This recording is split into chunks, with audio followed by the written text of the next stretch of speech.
DJI Osmo Action.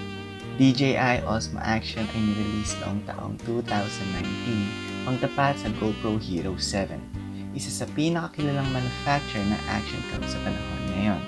Sa sobrang kilala nitong brand na ito, ay madalas pa nga pag may naghahanap ng action cam ay natatanong ay, "Ate, may GoPro ba kayo?"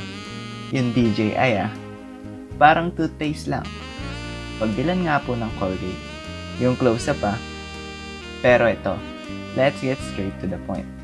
Ang DJI Osmo Action ay na-release noong 2019 at hanggang ngayon ay ipinangtatapat sa latest release ng GoPro, ang GoPro Hero 9.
Ladies and gentlemen, DJI Osmo Action.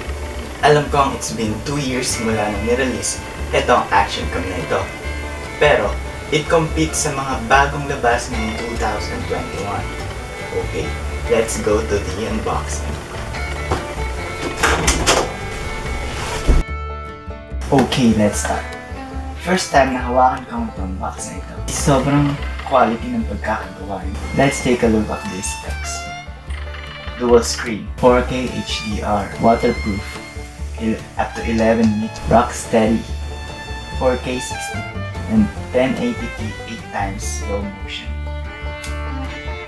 Titingnan mo sobrang simple lang ng box niya, pero it gives a big impact sa company ng DJI. Okay, let's start.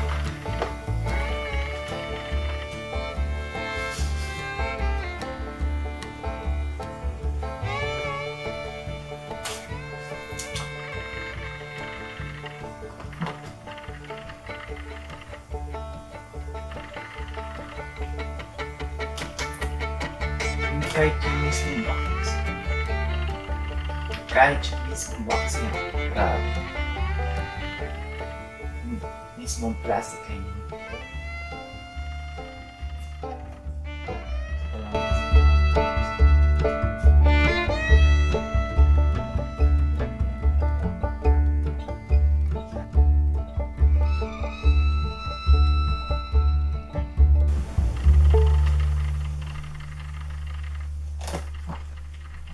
hirap 3 hours later.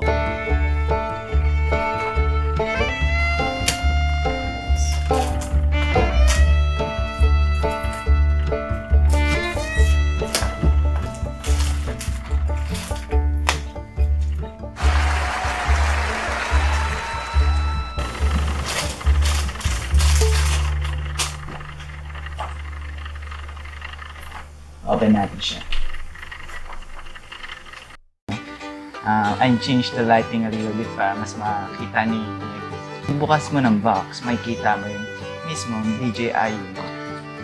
Nakakatuwa kasi, look kasing haba lang siya ng thumbnail. It means kaya natin siya ilagay tight spaces na mai-imagine natin. DJI Osmo Action. Okay, itabi muna natin siya para tignan yung ibang kasama niya sa package. Yan Desiccant silica. Okay, for the box.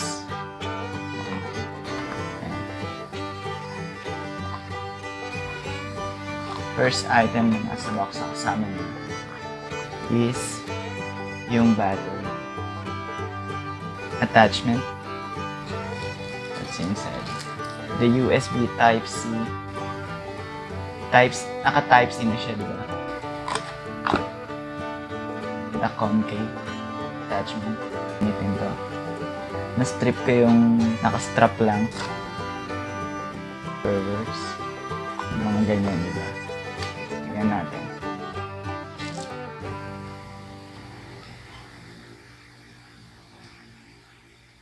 Ito na yun, basically. Wala nang ibang laman. USB Type-C. Circular. Attachment. Screw. Para dito. Concave. Attachment. And the battery. Nakakatuwa lang kasi meron siya dito. Yeah. Ayun lang. Di siya kagaya ng ibang mga action camera na madaming laman yung box. Di kagaya ng SJ cam na halos kompleto. At nung Akaso, I think sobrang dami ng laman yun sa isang box na gano'n. By the way, this action camera costs 8,500. Nakuha ko siya sa Shopee. Ilalagay ko na lang yung link sa description kung gusto nyo bumili or magtingin sa Shopee. Pero ang original price talaga niya ngayon is 10,000 pesos.